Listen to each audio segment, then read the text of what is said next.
اللہ کی توفیق سے سورہ شورا ہمارے سامنے ہے۔ یہ قرآن کریم کی 42ویں سورت ہے۔ اس میں 53 آیات ہیں اور 5 رکوع ہیں۔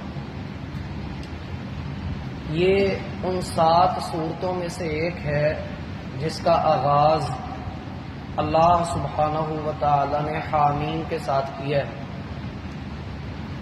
اور یہ ان 7 سورتوں میں سے اکیلی سورت ہے جس میں حامیم کے ساتھ عین سین قاف بھی ہے۔ یہ سورت بنیادی طور پر جو پچھلی سورت حامیم السجدہ ہم نے پڑھی ہے اس کے ساتھ بڑی مماثلت رکھتی ہے، بلکہ حامیم سے شروع ہونے والی جتنی بھی صورتیں ہیں جو تعداد میں 7 ہیں، وہ ساری کی ساری اپنے مضامین میں، اپنے مشمولات میں ایک دوسرے سے بڑی مناسبت رکھتی ہیں۔ یعنی جو بات اللہ رب العالمین پہلے کسی صورت میں بیان کر چکے ہیں وہی بات ذرا مزید واضح انداز میں سمجھائی جائے گی مثالیں دے دے کر۔ اس صورت میں اس کا نام الشورا ہے، جو اس کی آیت نمبر 38 سے لیا گیا ہے۔ وَأَمْرُهُمْ شُورَىٰ بَيْنَهُمْ، مسلمانوں کے تمام تر معاملات مشورے سے طے پاتے ہیں، کیونکہ ہر بندہ دوسرے کے برابر نہیں ہے اپنی عقل کے اعتبار سے، اپنے مشورے کے اعتبار سے، اپنی رائے کے اعتبار سے سارے برابر نہیں ہیں۔ اسی لیے اسلامی معاشرے میں شورا کا قیام، ایسی مجلس شورا جس میں علماء دین پر گہری نظر رکھنے والے موجود ہوں، جیسا کہ سیدنا ابو بکر صدیق رضی اللہ عنہ، خلفائے راشدین کا جو دور ہے وہ اسی کے اوپر ہوا کرتا تھا، بلکہ بعد میں بھی جب بادشاہت کا زمانہ شروع ہوا تو اس وقت بھی علماء کو اور گہری نظر رکھنے والے دین اور دنیا پر ان کو بادشاہ کے دربار میں ایک خصوصی مقام حاصل ہوتا تھا، جن کو بادشاہ کے وزیر اور مشیر قرار دیا جاتا تھا۔ تو شورا کہتے ہیں مشورے کو، بلکہ حدیث میں مشورے کی بڑی اہمیت بھی واضح کی گئی ہے۔ المستشار مؤتمن، جس سے مشورہ کیا جاتا ہے وہ ضامن ہوتا ہے اس بات کا کہ وہ اچھا مشورہ دے گا۔ اگر کسی نے اپنے بھائی کو غلط مشورہ دیا باوجود اس کے کہ وہ جانتا بھی تھا، تو اللہ تعالیٰ کے ہاں وہ خائن ہے اور بڑا بددیانت آدمی ہے۔ اللہ تعالیٰ نے اس سورت کی آیت نمبر 38 میں یہ بات واضح فرمائی کہ وَأَمْرُهُمْ شُورَىٰ بَيْنَهُمْ، مسلمانوں کے آپس کے جو معاملات ہیں وہ شورا سے یعنی مشورے سے طے کیے جاتے ہیں۔ اس مناسبت سے اس کا نام شورا ہے۔ سورتوں کے نام کے حوالے سے یہ بات یاد رکھنی چاہیے کہ تمام سورتوں کے نام ان کی پہچان کے لیے رکھے جاتے ہیں۔ کبھی تو ایسا ہوتا ہے کہ سورت میں کوئی مشہور و معروف واقعہ ہوتا ہے جس کی وجہ سے سورت کا نام وہ رکھ دیا جاتا ہے، جیسے سورۃ البقرہ میں گائے کا قصہ ہے تو اسی پر اس سورت کا نام رکھ دیا گیا ہے۔ یا کبھی ایسا ہوتا ہے کہ سورت میں کسی ایک خاص شخصیت کا ذکر ہوتا ہے، اللہ تعالیٰ اس شخصیت کے نام پر سورت کا نام رکھ دیتے ہیں، جیسا کہ سورہ یوسف، سورہ یونس اور سورہ ہود یا لقمان، اس طرح کی صورتیں۔ بسا اوقات ایسا ہوتا ہے کہ سورت کسی ایک موضوع پر آ جاتی ہے، اللہ رب العالمین اس موضوع کی مناسبت سے اس سورت کا نام رکھ دیتے ہیں، جیسا کہ سورۃ الفیل ہے، الم تر کیف فعل ربک باصحاب الفیل، یا پھر الم نشرح لک صدرک۔ اس میں ایک خاص موضوع کے اوپر اللہ رب العالمین نے گفتگو فرمائی ہے۔ بسا اوقات ایسا بھی ہوتا ہے کہ سورت کا جو پہلا لفظ ہوتا ہے اس پر اللہ تعالیٰ سورت کا نام رکھ دیتے ہیں، مثلا والضحیٰ، اس کے اوپر سورت کا نام ہے۔ اسی طرح سے بسا اوقات سورت کے کسی مشہور لفظ کے اوپر سورت کا نام رکھ دیا جاتا ہے، جیسے سورہ آل عمران، سورۃ النساء اور یہ سورہ شورا۔ بہرحال سورتوں کے نام ضروری نہیں ہوتا کہ جو سورت کا نام ہے اس کی مناسبت سے اس میں مضمون بھی آئیں۔ یہ اللہ رب العالمین کی جو ہے وہ تقسیم ہے، اللہ ہی بہتر جانتا ہے کہ یہ نام اس نے کس طرح سے رکھے ہیں۔ مزید یہ بات کہ سورت مکی ہے، سورۃ الشورا مکی سورت ہے، اور مکی صورتیں وہ ہوتی ہیں جو نبی صلی اللہ علیہ وآلہ وسلم کی ہجرت سے پہلے اتری ہوئی ہوں، اور مدنی صورتیں وہ کہلاتی ہیں جو ہجرت رسول کے بعد اتری۔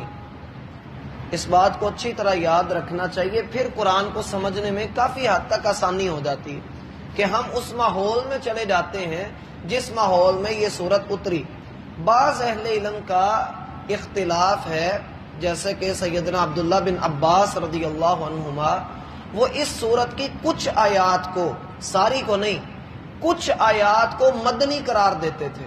وہ جب ہم وہاں پر پہنچیں گے تو انشاءاللہ ہم اس کی وضاحت لیں گے، اور کسی حد تک وہ بات درست بھی معلوم ہوتی ہے۔ تو یہ ایسا ہے کہ تمام تر صورتیں یا تمام تر قرآن جو ہے وہ آپ جانتے ہیں 23 سال کے عرصے میں اترا ہے۔ تو نبی صلی اللہ علیہ وآلہ وسلم پر جب بھی کوئی وحی اترتی تھی تو آپ صحابہ کو کہتے تھے کہ اس کو فلاں سورت کی فلاں آیات کے بعد اور فلاں آیات سے پہلے ان کو لکھ لو۔ تو اس طرح سے صورتیں ساتھ ساتھ چلتی رہتی تھیں۔ کچھ صورتوں کو اللہ رب العالمین نے، جیسے یہ پہلی وحی والی صورت ہے سورۃ العلق، اس کی 5 آیات پہلے اتر آئیں، اقرأ بسم ربک الذی خلق سے لے کر الذی علم بالقلم علم الانسان ما لم یعلم تک، یہ پہلی 5 آیات اتر آئیں۔ اس کے 1 سال کے بعد اس کی باقی آیات اتری، جس کی وجہ سے یہ صورت مکمل ہوئی۔ اس 1 سال کے دوران میں سورہ مدثر بھی اتری ہے، جو کہ 29ویں پارے میں ہے۔ تو یہ صورتیں ساتھ ساتھ چلتی رہتی تھیں۔ اللہ رب العالمین اپنے حکم سے بتا دیتے تھے کہ فلاں صورت کو فلاں جگہ پر رکھنا ہے اور فلاں آیات کو فلاں آیات کے بعد اور پہلے لکھ لینا۔ اسی طرح سے یہ صورت ان صورتوں میں سے ایک ہے جس کا آغاز حروف مقطعات سے ہو رہا ہے۔ بھائیوں کو نیند آنے لگ گئی کیوں دی؟ حروف مقطعات سے اس کا آغاز ہوتا ہے۔ حروف مقطعات، اس کے بارے میں اہل علم نے بڑی جو ہے وہ بحوث لکھی ہیں، بڑی بحثیں لکھی ہیں، لیکن حقیقت بات یہ ہے کہ جس نے جتنی لمبی بحث لکھی ہے اس نے آخر پر یہ ضرور لکھا ہے کہ یہ میری گزارشات ہیں، اصل اس کی مراد کو اللہ ہی بہتر جانتا ہے۔ سوال یہاں پر یہ آتا ہے کہ اللہ تو قرآن میں کہتا ہے، جیسا کہ ابھی کل ہی ہم نے پڑھا، کہ اللہ ہر بات کو واضح کرتا ہے اس لیے کہ حق کی پہچان ہو جائے۔ تو اللہ تعالیٰ نے ان کے بارے میں وضاحت کیوں نہیں کی؟ یعنی الف لام میم ہے، کاف ہا یا عین صاد ہے، ہا میم عین سین قاف ہے، اللہ ان کی وضاحت کیوں نہیں کرتا؟ ایک جگہ پہ اللہ کہتا ہے کہ میں وضاحت ہر چیز کی کر چکا، یہاں اللہ رب العالمین وضاحت نہیں کر رہے۔ تو اس میں 2 باتیں سمجھ لیں۔ پہلی بات تو یہ کہ یہ سوال آج کے دور کے انسان کا ہے، جن لوگوں کے سامنے جو کہیں بڑے کافر تھے، ان کے سامنے جب یہ قرآن اترا انہوں نے یہ سوال نہیں اٹھایا تھا، انہوں نے یہ سوال نہیں اٹھایا تھا۔ عربی کلام کے اندر، عربی لغت کے اندر جب ہم عربوں کے اشعار کو پڑھتے ہیں تو ان اشعار میں، اس مواد میں اس طرح کی مثالیں جا بجا ملتی ہیں، وہ بھی اس طرح کے حروف استعمال کرتے تھے۔ حروف مقطعات کا معنی کیا ہوتا ہے؟ ایسے حروف جو کاٹ دیے گئے ہوں، اکیلے اکیلے کر کے پڑھے جائیں، یعنی حامیم کو ہم ہم نہیں پڑھ سکتے، اس کو علیحدہ علیحدہ ہی پڑھنا ہے۔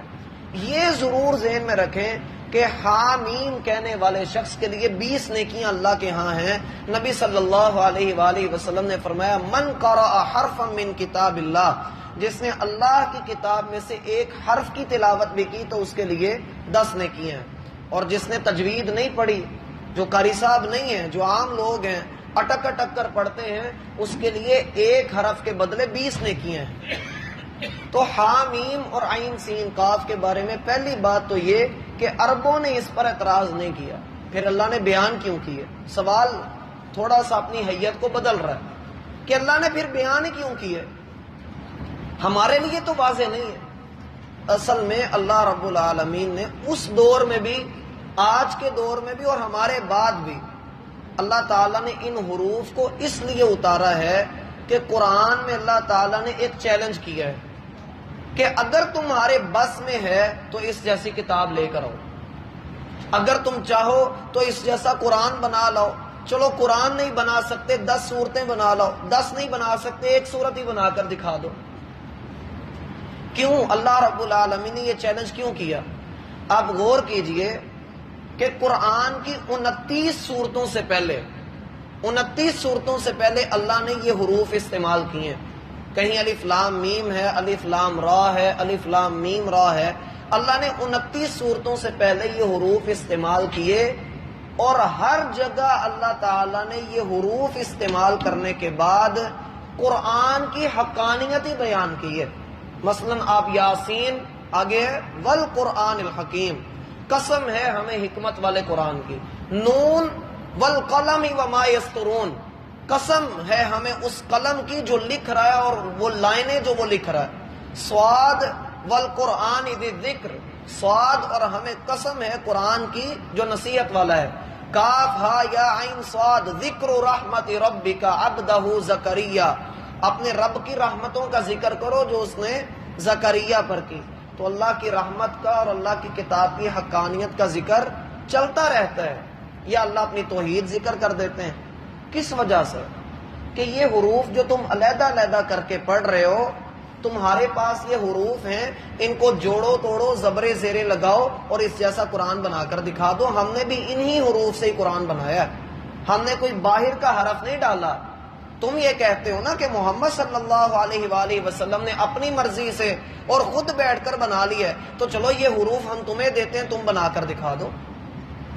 اس لیے یہ حکمت ہماری سمجھ میں آتی ہے کہ نہیں آتی کہ اللہ تعالیٰ نے یہ حروف اس لیے استعمال کیا۔ آپ تھوڑا سا اس آیت کی، اس کی تیسری آیت کو دیکھیں، اللہ کہتے ہیں کذالک یوحی الیک، اسی طرح ہم آپ کی طرف وحی کرتے ہیں، اور آپ سے پہلے لوگوں کی طرف بھی ہم نے اسی طرح ہی وحی اتاری۔